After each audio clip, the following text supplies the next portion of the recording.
Now the pressure goes on to Argentina to potentially put this one away. A If there's long one thing walk I've ahead learned from the during my time field. in college, it's that Before the Argent sometimes the fans best opportunities are the ones you create yourself. It was the summer of 2023. I had just completed my freshman year at Arizona State University, a dismal year in my mind. I did not get too many opportunities in play by play and other aspects of sports journalism. I had a conversation that summer with Ryan Sikora, at the time the sports director at a student run radio station.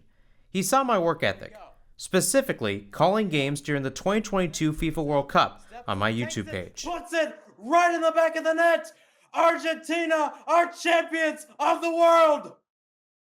Fast forward to that summer, and that conversation motivated me to call Women's World Cup games, oftentimes at 3 a.m. in the morning because they took place in Australia and New Zealand. Now, you're probably wondering, what does this have to do with this episode? Well, it's related to my first interviews of the podcast that set the tone for this series. So that's the real, what we call SASH 1.0.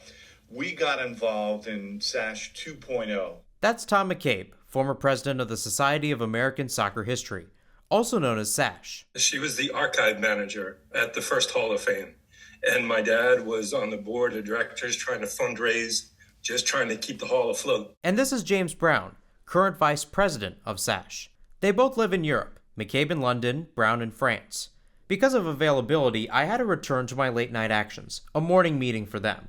Similar to our joint interview and my Women's World Cup calls, the history of soccer in the United States started with sacrifices, late nights, early mornings, weekends, and sometimes extended time off for people with full-time jobs to play a sport they loved. A sport that was not as popular as football, baseball, and eventually basketball, but one that would captivate many fans over the coming decades. I'm Mahir Hassan, and this is the history of soccer in the United States. Episode 1, Soccer's Beginnings. Before we get into my interview with McCabe and Brown, I would like to acknowledge a man whose research has guided me and many others in this topic. David Wangren wrote 2 books about the beautiful game's history in the United States. The first one, Soccer in a Football World, was written in 2006, and the second one, Distant Corners, American Soccer's History of Missed Opportunities and Lost Causes, was published in 2011. Wangren doesn't explicitly call this a series. Rather, Distant Corners discussed various narratives that grew from soccer in a football world, and created their own angles that could stand alone. While Wangren passed away in 2012, both books, which involve research from the National Soccer Hall of Fame, then based in Oneonta, New York, and the Lovejoy Library, will be used in this podcast series, amongst other research. It is uncertain where soccer as we know it today originated in the United States. As early as 1685, an English traveler visiting Massachusetts claimed to have witnessed a quote-unquote great game of football, and some evidence suggests that George Washington encouraged his troops to play what he called games of exercise for amusement. It is assumed that a form of soccer is a part of those games. But to look at soccer's true start, we have to look at the nation's history around the 1860s. After a civil war, the newly united country was in the midst of reconstruction and deciding its main sport. Up until the war, it had been cricket. Baseball quickly took over afterward since it better suited American temperament and better represented its national character. While soccer today faces direct competition from baseball, with both sports holding a spring to fall schedule, it competes more with football and rugby, sports that are not only played in fall and winter, but could also be played on rectangular fields. On college campuses, rugby and later football prevailed because of muscular Christianity, a belief that commended the use of bravery and violence amongst young men. In ways, it was a fundamental part of education. To talk about where soccer stood in this concept is Zach Bigalke, a sports history professor at Penn State University. I'm teaching everything from 100 level history and philosophy courses. I get to teach history of sport in the United States. He also knows McCabe and Brown pretty well, as he serves as the secretary of SASH. Much like the start of soccer in the US, Bigalke's start with sports history was a bit unorthodox.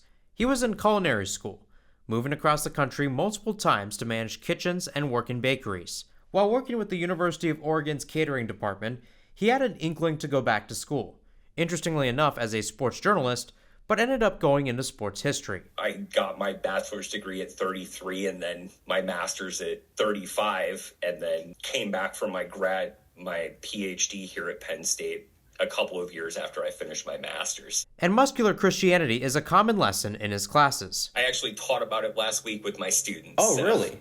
Yep. What do you teach them about when you look at that and compare it to soccer?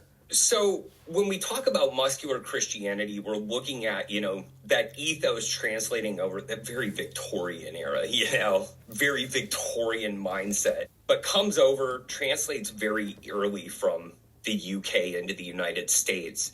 They're forming early games, and because they're creating these really popular games, basketball and volleyball, and, you can just show up and play.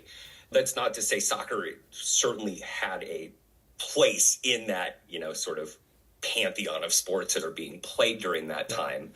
And I think it really does matter very regionally. Certain pockets are playing the game, certain communities are playing the game within larger communities. And these pockets were spread out across the country. Minneapolis, Miami, Cincinnati, Detroit, all the way up to Vermont, all the way in Hawaii. Some of Bigalke's research looks at the 1912, 1921, and 1931 editions of the Statistical Abstract of the United States, a synopsis of social demographics printed by the Bureau of the Census, and what it says about immigration patterns in 3 regions: New England, which includes Connecticut, Massachusetts, and Rhode Island; Mid-Atlantic, so Pennsylvania, New Jersey, and New York; and the Midwest, made up of cities such as St. Louis.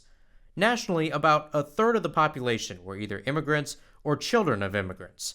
Yet in New England and Mid-Atlantic, immigrants were the majority, while the Midwest was just above 40% until 1931.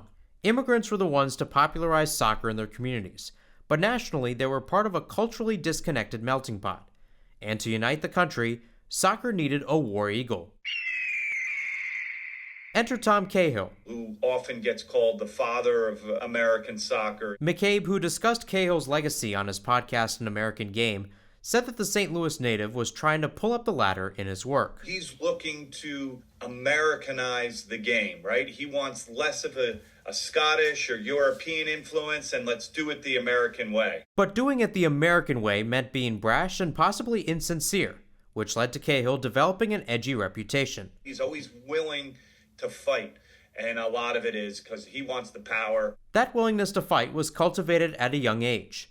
Born in the mid-1860s to Irish parents, the Cahills moved from Yonkers, New York to St. Louis, where the notorious Kerry Patch, essentially the Irish-American mob, further toughened Tom during his childhood. The local media saw his wounds from gunfights and his use of guns, and nicknamed him Bullets. Now, Bullets' introduction to soccer came in 1884, when a Canadian team visited St. Louis. Cahill said that he just wanted to see the ruckus that was going on for the Christmas Day match. What he saw that day fascinated him enough to keep the game with him until his grave. After playing for 2 years, he became a soccer coach, and later, he becomes this kind of soccer mogul, this promoter, this impresario. Cahill's ultimate mission was to shake the game free from the old regime as a secretary with the American Amateur Football Association, or the AAFA for short. Although it lacked in attendance, Cahill was ready to get the organization recognized as the national governance of American soccer, a turning point for his work as an advocate. Here are 2 different groups vying for power and money and recognition, right? So you have this AFA that I mentioned, which has a lot of Scottish officers.